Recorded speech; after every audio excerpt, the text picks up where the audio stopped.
Guest मौजूद हैं जिनको हम लोग आज फैसिलिटेट करना चाहते हैं। तो मैं रिक्वेस्ट करूँगा अजीत भाई साहब से, अगर आप स्टेज पे आ जाएं। हमारे जो पहले स्पेशल गेस्ट हैं जिनको हम फैसिलिटेट करना चाहते हैं वो हैं हमारे रिस्पेक्टेड भावनी जी। अगर आप प्लीज़ स्टेज पे आ जाएं, जोरदार तालियां प्लीज़।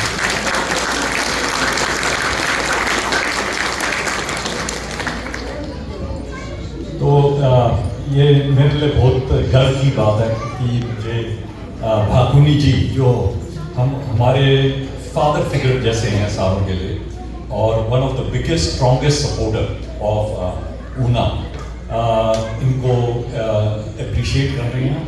ये सोमेश्वर के सामने इनका गांव है, अल्मोड़ा और सोमेश्वर के बीच में, और वहाँ पर ये ग्रो अप हुए थे। उसके बाद ये डिग्री कॉलेज नैनीताल गए। उसके बाद ये IIT खड़गपुर से इन्होंने ग्रेजुएशन की और फिर PhD यहाँ पर US में इन्होंने की। भाकुनी जी का बहुत ही डिस्टिंग्विश्ड करियर रहा है। तो ये गुडियर के CEO एंड मैनेजिंग डायरेक्टर थे इंडिया में, और फिर यहाँ पर कॉर्पोरेट हेडक्वार्टर्स में ये गुडियर के R&D के चीफ थे। तो इनका बहुत ही महत्वपूर्ण वो रहा है। और ऊना उत्तराखंड के उसमें इनने बहुत ही कॉन्ट्रीब्यूशंस किए हैं। तो एक दो ऊना के ये बोर्ड ऑफ डायरेक्टर्स में चेयर भी रह चुके हैं, और उसके बावजूद इनने अपने गांव में एक स्कूल स्थापित किया जिसका नाम ज्ञान था पहले, और वो CBSE करिकुलम में छोटी क्लास से 12th क्लास तक पूरी इस्टेब्लिशमेंट हुई है, और वो स्कूल अभी भी जारी है। स्मॉल टोकन ऊना की तरफ से भाकुनी जी को देना चाहता हूँ। ये लिखा हुआ है, Uttarakhand foundation with deepest appreciation presented to doctor Roop S Bhakuni. Thank you for many years of support and guidance to Uttarakhand foundation. Bhakuni. जब मैं 10 साल का था, हॉस्टल में डाल दिया। एक बार ये थी कि मैंने 10 बार जो किया ना 13 साल का था।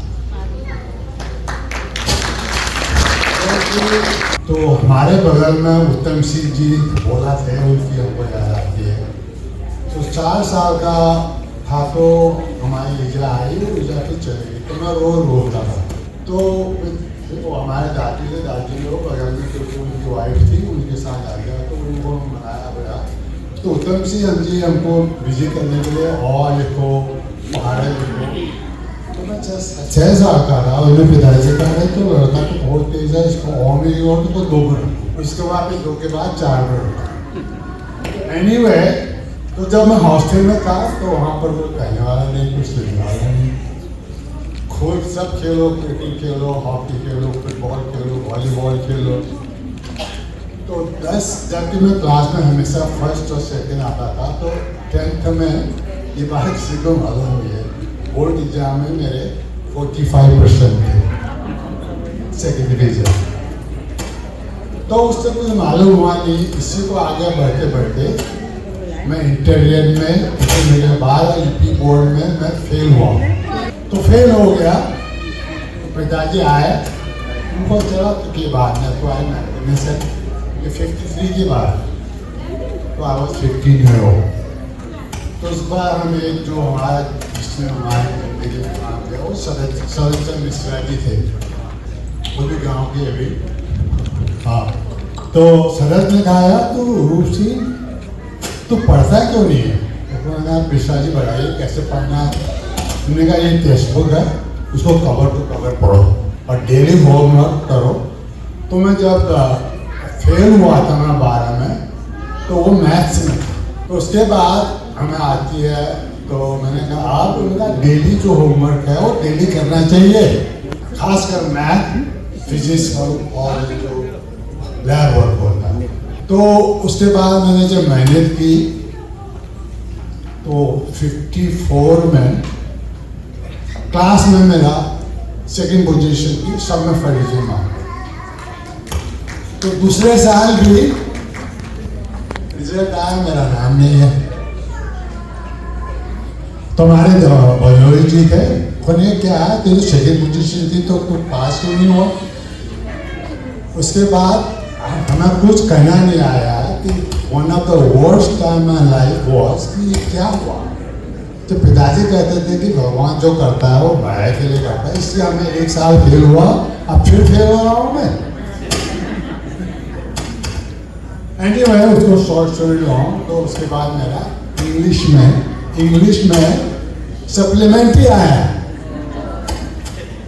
तो बाकी लोगों को मालूम नहीं, मैंने इसलिए इंग्लिश टीचर से शादी की है। क्योंकि जब भी मैं जो पेपर नंबर लिखता था पहले उसको लिखा, एक रूटीन हो गया था मेरा।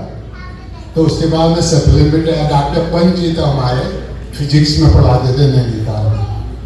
और उस टाइम में जो नैनीताल डिग्री कॉलेज था, ये गोविंद पंत जी के टाइम पर हुआ था, ये गवर्नमेंट कॉलेज था। ये जून में शुरू हो जाता था। अब मेरा सप्लीमेंट्री रिजल्ट आया अगस्त में, तो 2 महीने का कैसे होगा। एनीवे शॉर्ट स्टोरी शॉर्ट, तो 1954 BSc में उस जमाने हमारे 75 स्टूडेंट में 3 लोगों का फर्स्ट डिवीजन आया। एक मेरा था, एक हरदर बिश्ती जी थे, एक सर। उसके बाद एनीवे BSc में फर्स्ट डिवीजन आया। तो मैं फुटबॉल बहुत खेलता था, मैंने आगरा यूनिवर्सिटी फुटबॉल खेला था। तो MSc में मैं कैप्टन भी रहा था। MSc में उस टाइम पे आगरा यूनिवर्सिटी में 60 कॉलेजेस थे।